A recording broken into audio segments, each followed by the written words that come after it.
everyone, what's going on? Joey here, and right now we're gonna reveal who is under the mask of the flamingo by going through the clues and the pitch correct audio. But before we do that, make sure you subscribe, hit the notification bell, and give this video a thumbs up. Let's get started.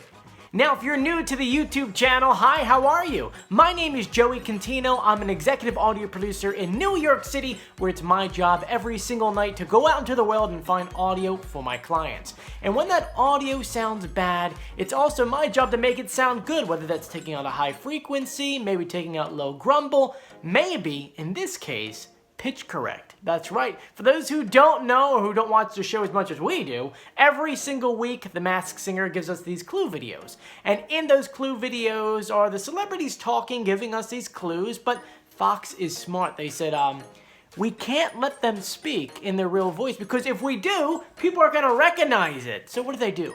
They pitch up their voices and speed it up so that you can't hear the real voice. Well, doing what I do, I figured, I could slow that down and pitch correct it so that we can hear the real celebrity voice. Now, that plus the clues, we could determine who is under the mask. Now, we already revealed who the flamingo was a few weeks back, but since then, we have gotten so many more clues, I figured, why don't we do it again? Because a lot of people still think it's someone else. Now, just to get started, I'm gonna go ahead and play the audio that Fox gave us. Here, take a listen to their audio. Last night, when I found out I was in the semifinals, I was hysterically crying inside of my mask. Aww. Now, I slowed it down and I pitch corrected it, and this is the audio that I got. Last night, when I found out I was in the semifinals, I was hysterically crying inside of my mask. I know it sounds crazy, but I was just so proud of myself. I loved nothing more than singing in my church choir growing up, but it was always just a hobby, and I was afraid I'd fail if I took it any further. Making it this far is proof I didn't fail. Holidays are my favorite time of the year because I get to be with the people I care about, the people who believed in my talent even when I didn't. All I want for Christmas this year is to make them proud. So, with a little sass and a lot of tail feather, this bedazzled beak is gonna win that golden mask. Now, do you have any guesses on who that could be? Well, I think it's Adrienne Bailon. Now, before we go through every single clue, I'm gonna go ahead and just play an interview clip of her talking so you can compare it to the pitch correct. You have an amazing voice. Why are you hiding it from the world? So yeah, that does sound like her, but what about the clues? From the very first clues we have gotten, which I don't know if you're like me, I have them all typed up on my computer ready to go. First clue was her taking a vacation from her tropical life. The next one was about loving pink. She talked about how much she loves mascara. The next clues were from episode 2. She said she's taking a vacation from her tropical life, and she actually has a house in Malibu. So that's her tropical life, and she takes vacations to exotic places. So she's always vacationing from a place that many of us consider a vacation destination. She talked about loving pink and loving mascara. Well, she has a YouTube channel, which is another clue for the next series. But she has a YouTube channel where A, everything is plastered in pink, and B, she talks about everything from love advice to makeup and, of course, cooking, which is another weird thing that we'll get to later. From episode 2, it started off with Spanish music. Well, she has a Latino background. There were books on a shelf, one that said Spanish, another one said Little Women. Spanish refers to her Latino background, and Little Women refers to a music group that she was in called Three Little Women. She talked about ZooTube and referenced beauty, fashion, and love advice. Once again, she has a YouTube channel. She says, I know what it feels like to be trapped in your career. That goes back to, she was originally known for being in girl groups. She first started off as a background singer and dancer with Ricky Martin, then went over to Cheetah Girls, a girl group, then 3LW, a girl group, and once she was done with that, everyone kind of only knew her for being in girl groups, which kind of trapped her in her career. The next clues were from episode 4.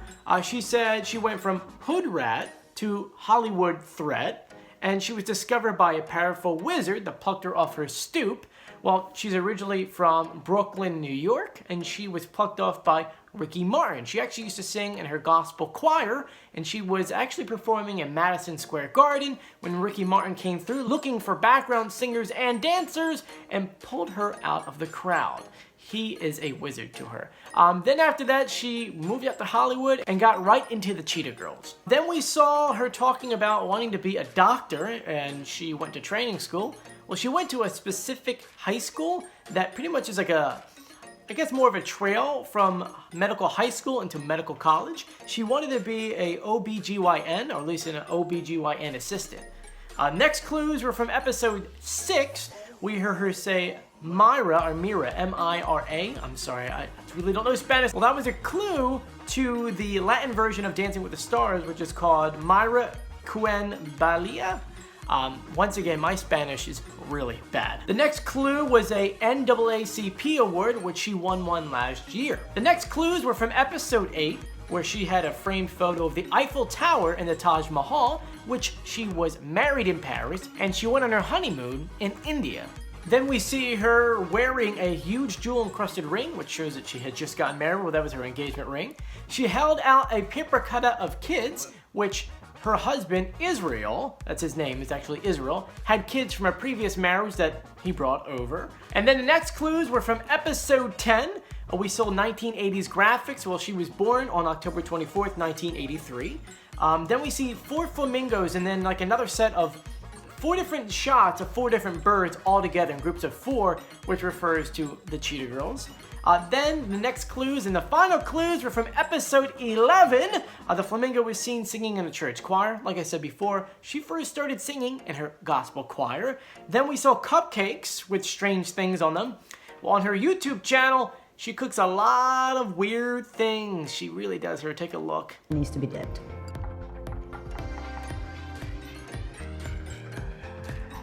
And that's her dipping a tuna salad sandwich into fruit punch.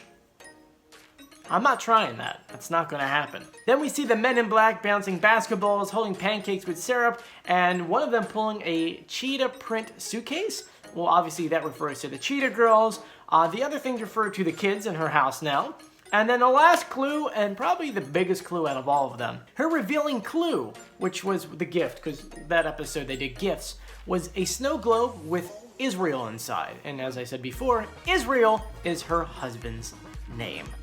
Yeah, there's a lot of clues for you guys right there. I hope you guys do agree now that it is Adrian. I want to know, what do you think? Do you think it is? Do you think it's not? Please comment below. And I'm going to go ahead and play all the remaining pitch correct audio for you guys just so you can have it.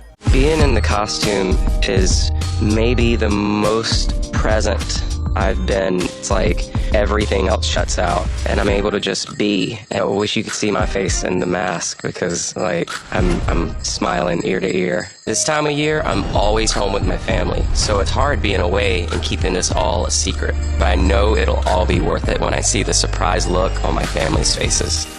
They are the reason I'm here. We don't have a dog now, but I'm pretty sure this is going to make us get one. The Rottweiler has become an extension of me, and I'm eating it up. I'm loving it. I don't want it to end.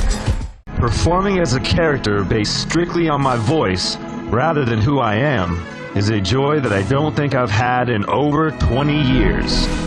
The anonymity that the mask gives you is so freeing.